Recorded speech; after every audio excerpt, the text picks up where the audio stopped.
Em cerimônia de posse contestada por boa parte da comunidade internacional, o presidente da Venezuela, Nicolás Maduro, chamou hoje Jair Bolsonaro de fascista. Como o SBT Brasil mostrou com exclusividade, o Brasil planeja sediar um governo paralelo para forçar a queda de Maduro.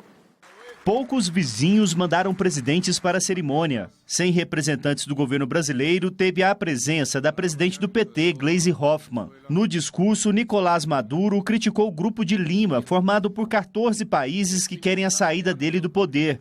Disse ainda que a Venezuela está no centro de uma guerra mundial, travada por governos aliados aos Estados Unidos. E chamou Jair Bolsonaro de fascista contaminado pela direita venezuelana. Veamos el caso de Brasil y el surgimiento de un fascista como el presidente Jair Bolsonaro.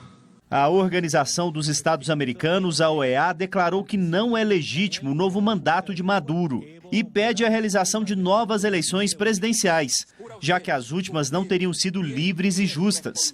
Mais da metade dos eleitores não compareceu às urnas.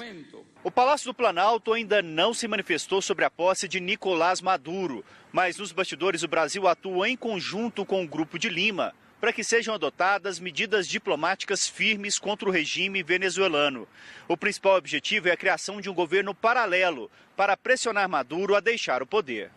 A estratégia, como mostramos em reportagem exclusiva, é aguardar o Tribunal Supremo de Justiça em Exílio da Venezuela declarar o não reconhecimento do novo mandato. A corte funciona atualmente em Washington. A partir daí, o Grupo de Lima pretende dar suporte a um governo de transição, que pode funcionar aqui no Brasil. Este professor de ciências políticas afirma que o tribunal em exílio é reconhecido pela Organização dos Estados Americanos e que já ocorreram outros governos paralelos em países com crises humanitárias graves.